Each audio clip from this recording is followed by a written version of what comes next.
Guys, Ogs from the US, welcome to the channel and thank you for watching. In this video, I'm going to do my player ratings for the game between Newcastle and Chelsea Football Club. But before anything, I will ask you a huge favor. Subscribe to the channel, like the video, comment down below, spread the news, and join the community by pushing that join button. Thank you so much. In today's player ratings, I'm going to do something different. I'm going to start from the top to the bottom. And the first person to start at the top is going to be Frank Lampard. Lampard is going to score 9 out of 10, and I'll tell you why. Because I can see certain people are rolling their eyes and start calling me biased again. Lampard came up with a perfect plan and it worked perfectly. The only thing that we missed in that game was goals. And can you really blame Frank Lampard for Timo Werner missing those one-on-ones? Just think about it. Let's take our agendas away for a minute, because I know many people hate Frank Lampard for no reason. The reason they hate Frank Lampard is because Mauricio Sarri was apparently sacked. So Frank Lampard didn't apply for the job at Chelsea Football Club. Chelsea Football Club went to beg for Frank Lampard to come back home. So if you have to attack somebody, please attack Abramovich, Marina, and the board. So for those people, it's a lost cause. There is nothing you can do to convince them. It's black and white. Frank Lampard out, Mauricio Sarri in, Pep Guardiola in, and all the big names in. But let me remind you that Pep Guardiola just lost against Tottenham, and Mourinho also been losing games. Klopp the same, Nagelsmann the same, Zidane. I can go on and on. So if you think there is a perfect manager out there, think again. I'm the first to criticize Frank Lampard every time he does something wrong. If you know me, you know what I'm talking about. But I'm not a blind fanboy or a stupid hater who always try to find red flags everywhere, no matter what. For me, I use my common sense and I think outside the box. Frank Lampard, 9 out of 10. Timo Werner, he's going to score 7.5 out of 10. Yeah, I know he missed a lot of chances, but don't underestimate the way he took the ball from our own box, drove past pretty much everybody, and gave Tammy Abraham a gift in a golden plate. Yeah, he could have shoot and get a goal, but he chose to make a perfect pass to Tammy Abraham, and Tammy got his goal today. So even though he didn't score, but he worked very hard for the team. Certain people are going to blame his lack of scoring for him being on the wing, but if you look at the way we played, he didn't really play as a winger. That is another debate, and I don't want to make this video too long, but if you know football, you know exactly what I'm talking about.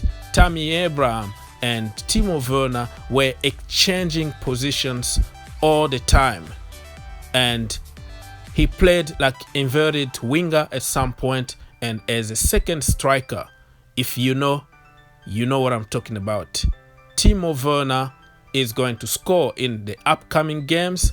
I'm not afraid about it. He's not happy about himself, but we won the game. I can't really complain. Timo Werner, 7.5 out of 10.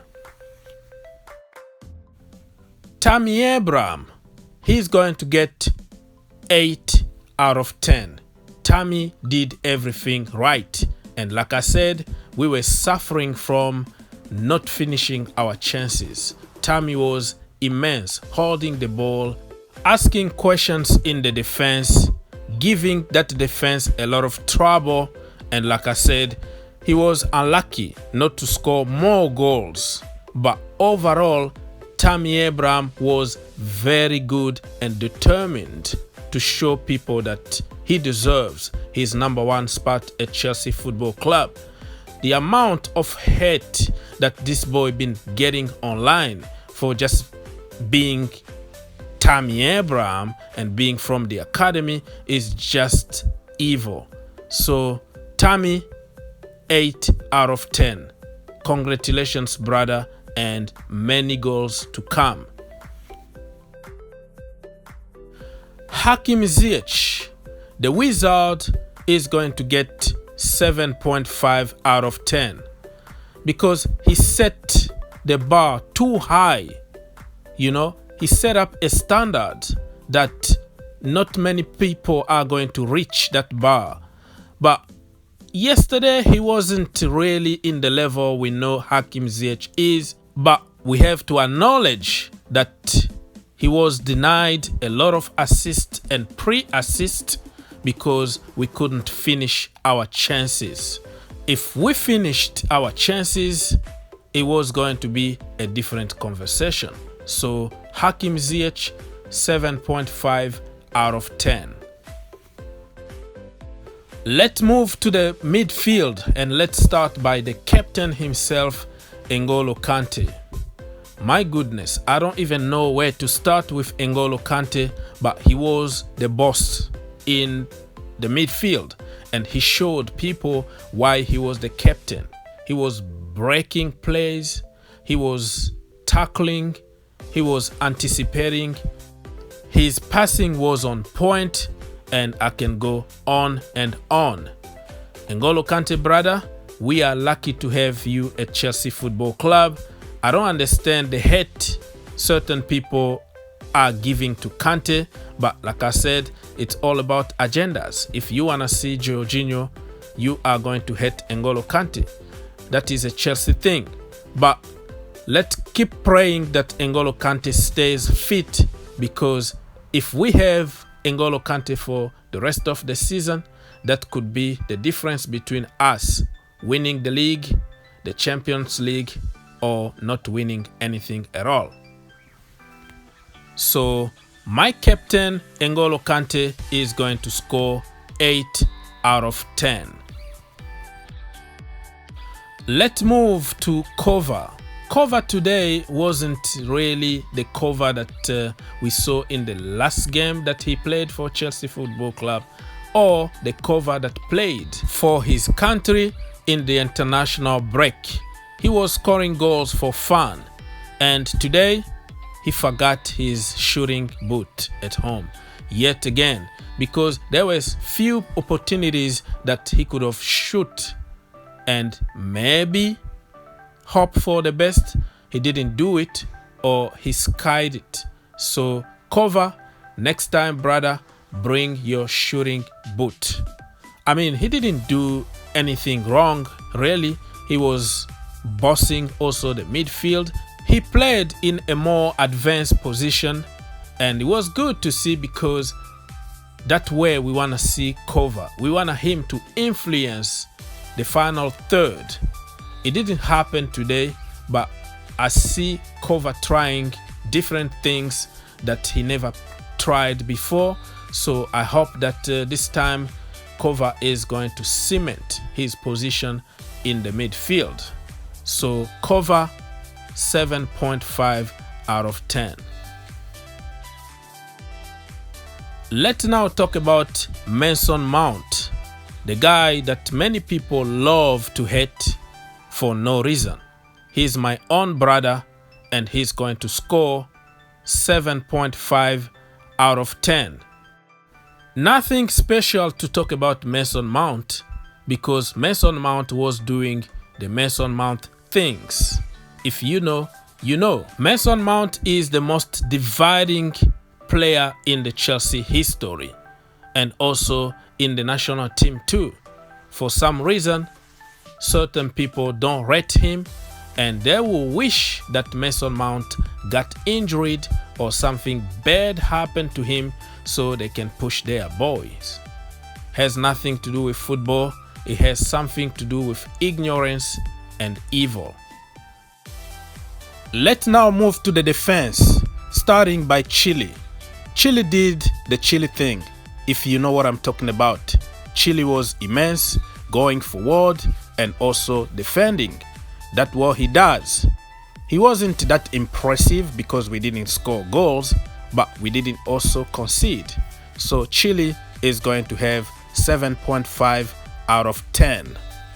Let's move on and talk about Kurt Zouma, the king himself. He was winning everything in the box. He was more commanding, imposing, and what else can I say really about Zouma? We didn't concede. He bullied people. Zouma is going to get 8 out of 10. Let's go and talk about my brother, the hustle himself, Tony Rudiger.